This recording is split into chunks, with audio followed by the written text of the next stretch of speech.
Ketua Umum PSSI, Erick Thohir mengatakan, AFC telah memutuskan bahwa laga Timnas Indonesia versus Bahrain pada kualifikasi Piala Dunia 2026 tetap digelar di Indonesia. Timnas Indonesia dijadwalkan menjamu Bahrain pada 28 Maret 2024. Sebelumnya, Federasi Sepak Bola Bahrain sempat mengajukan permintaan pada AFC agar pertandingan digelar di tempat yang netral. Hal ini lantaran para pemain Bahrain, pelatih, dan ofisial mendapatkan ancaman di media sosial buntut laga di Stadion Nasional Bahrain pada 10 Oktober lalu. Permintaan itu sempat menimbulkan kekhawatiran pencinta sepak bola nasional. Pasalnya, Timnas Indonesia membutuhkan dukungan maksimal demi meraih kemenangan dan menjaga harapan lolos ke Piala Dunia 2026. Dan keraguan itu akhirnya terjawabkan.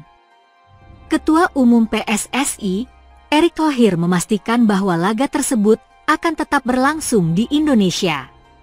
Ya, kemarin sudah disampaikan oleh Sekjen AFC pertandingan melawan Bahrain itu tetap di Indonesia, kata Erick Thohir di Jakarta, Kamis malam, 19 Desember 2024. Sebelumnya, PSSI dan pemerintah Indonesia sudah berkali-kali mengeluarkan pernyataan dan jaminan keamanan untuk Bahrain. Kepastian ini tentu menjadi kabar baik bagi pasukan Shin Tae-yong. Apalagi, persaingan di grup C putaran ketiga kualifikasi Piala Dunia 2026 memanas karena ada 4 tim yang mengoleksi 6 poin, termasuk Indonesia dan Bahrain. Skuad Garuda saat ini berada di peringkat ketiga dan unggul selisih gol dari Bahrain yang berada di peringkat kelima. Peluang Indonesia lolos ke Piala Dunia 2026 terbuka lantaran masih ada 4 laga tersisa. Pada kali ini, kita akan membahas mengenai Erick Thohir kenalkan pemain naturalisasi baru, sehingga membuat lini tengah Timnas Indonesia semakin kokoh. Langkah PSSI di bawah kepemimpinan Erick Thohir menunjukkan keseriusan dalam mempersiapkan Timnas Indonesia menghadapi kualifikasi Piala Dunia. Salah satu upaya terkini adalah mengenalkan gelandang bertahan anyar, David Hanko, yang diharapkan dapat memperkuat lini tengah skuad Garuda. Berikut ini adalah pembahasan mengenai Erick Thohir kenalkan pemain naturalisasi baru, sehingga membuat lini tengah Timnas Indonesia semakin kokoh. David Hanko, pemain keturunan Indonesia Belanda, memiliki kemampuan luar biasa sebagai gelandang bertahan. Statistiknya di Feyenoord Rotterdam pada musim ini menunjukkan performa solid, termasuk 16 kali menang duel 1-1 dan 13 tackle sempurna dalam laga melawan FC Emmen. Pemain berusia 28 tahun tersebut juga memiliki fleksibilitas bermain karena mampu dipasang sebagai bek tengah jika diperlukan. PSSI memandang posisi gelandang bertahan sebagai kunci dalam memutus serangan balik lawan.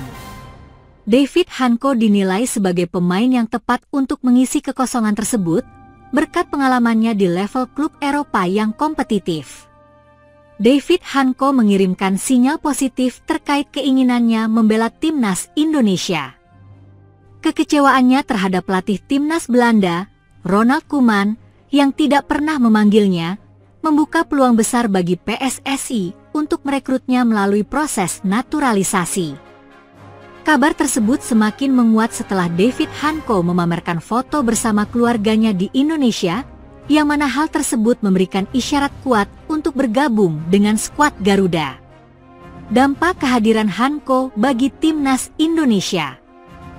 Kehadiran David Hanko dipastikan akan membuat lini tengah Timnas Indonesia semakin solid, terutama saat menghadapi Bahrain di kualifikasi Piala Dunia 2026.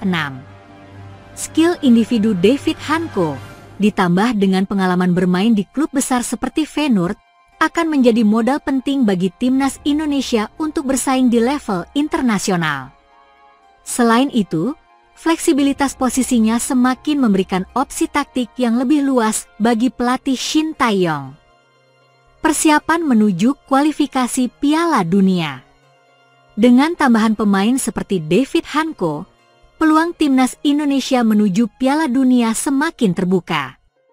Saat ini, timnas Indonesia hanya terpaut 1 poin dari Australia di posisi kedua klasemen di grup C. Langkah cepat Erick Thohir untuk memperkuat skuad menjadi bukti nyata ambisi timnas Indonesia untuk mencatat sejarah baru di panggung sepak bola dunia. Timnas Indonesia kini semakin siap menghadapi Bahrain dengan lini tengah yang sulit ditembus. Kehadiran pemain berkualitas seperti David Hanko diyakini akan menjadi pembeda dalam perjalanan menuju kualifikasi Piala Dunia. Saatnya skuad Garuda terbang lebih tinggi. Itulah tadi penjelasan mengenai Erick Thohir kenalkan pemain naturalisasi baru, sehingga membuat lini tengah timnas Indonesia semakin kokoh. Semoga bermanfaat, terima kasih. Anggota Exco PSSI, Arya Sinulinga mengungkapkan, proses naturalisasi striker FC Utrecht, Ula Romeni, masih memerlukan sejumlah dokumen sebelum dapat diajukan secara resmi.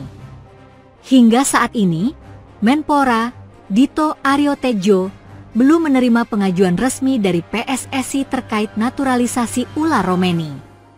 Selain Romeni, PSSI juga berencana menaturalisasi 2 pemain keturunan lainnya untuk timnas U20, yakni Tim Gepens dan Dion Marks. Ada beberapa dokumen yang perlu dipersiapkan. Saat ini, DPR sedang masa reses. Selain itu, ada 2 pemain lainnya juga, kata Arya. Reses DPR yang berlangsung dari 6 Desember 2024 hingga 20 Januari 2025 menjadi salah satu kendala dalam percepatan proses naturalisasi ini. Reses adalah masa di mana anggota DPR melakukan kunjungan ke daerah pemilihan untuk menyerap aspirasi masyarakat. Kami memang agak terlambat sehingga proses ini sekarang masih berjalan. Karena DPR sedang reses, kami harus menunggu mereka kembali aktif, jelas Arya. Kendati demikian, Arya optimistis Ula Romeni dapat memperkuat timnas Indonesia dalam laga melawan Australia pada 20 Maret 2025. Laga tersebut merupakan bagian dari matchday ke-7 grup C putaran ketiga kualifikasi Piala Dunia 2026 zona Asia yang akan berlangsung di Sydney Football Stadium, Sydney. Harapan kami, Ula bisa bermain melawan Australia. Prosesnya tidak jauh berbeda dengan 2 pemain lainnya. Kami berusaha semaksimal mungkin untuk menyelesaikannya, tegas Arya.